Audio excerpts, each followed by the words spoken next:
हरे कृष्णा। जय श्री हरि। आप सभी भक्तों पर विष्णु भगवान और माता लक्ष्मी की कृपा सदा सर्वदा बनी रहे। प्यारे भक्तों, आज आप सभी रसपान करेंगे जया एकादशी की व्रत कथा। जया एकादशी का व्रत करने और कथा सुनने से व्यक्ति के सभी पाप नष्ट हो जाते हैं और उसे मोक्ष की प्राप्ति होती है। इस व्रत को करने से व्यक्ति के जीवन में सुख समृद्धि और शांति आती है। यह व्रत भगवान विष्णु जी को समर्पित है, इसलिए इस दिन उनकी पूजा करने से विशेष फल प्राप्त होता है। आज के दिन सुबह जल्दी उठकर स्नान करें और स्वच्छ वस्त्र धारण करें। इसके बाद भगवान विष्णु जी की प्रतिमा को गंगा जल से स्नान कराएं।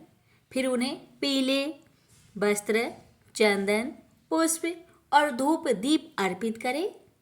भगवान विष्णु को फल, मिठाई और तुलसी दल का भोग लगाएं।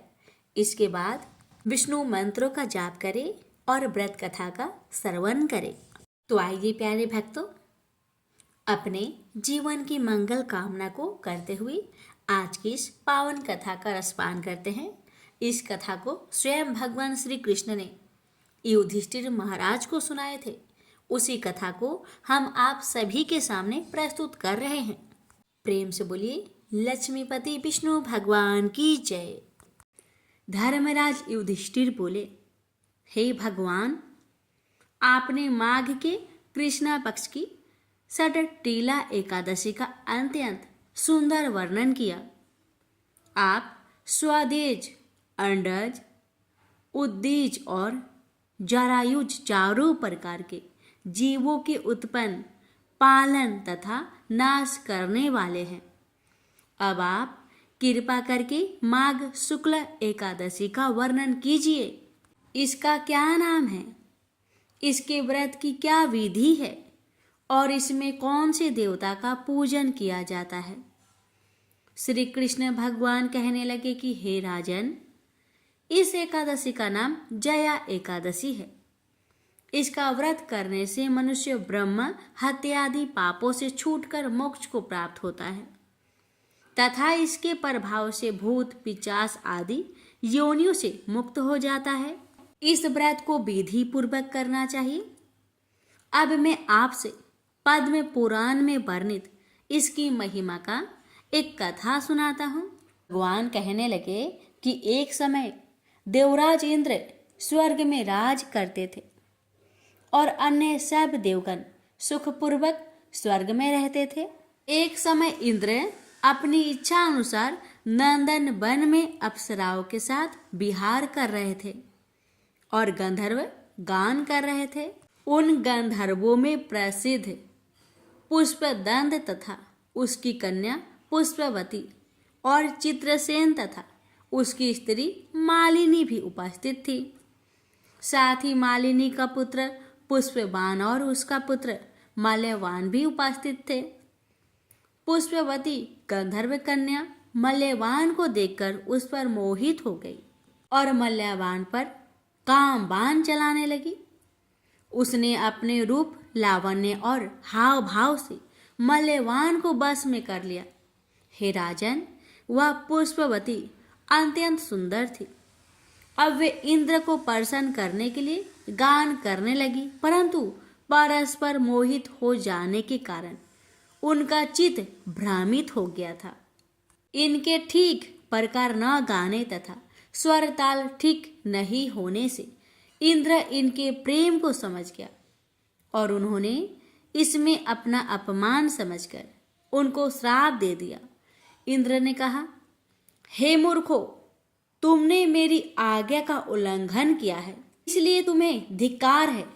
अब तुम दोनों स्त्री पुरुष के रूप में मृत्यु लोक में जाकर पिशाच रूप धारण करो और अपने कर्म का फल भोगो। इंद्र का ऐसा श्राप सुनकर वे अत्यंत दुखी हुए और हिमालय पर्वत पर दुखपूर्वक अपना जीवन व्यतीत करने लगे।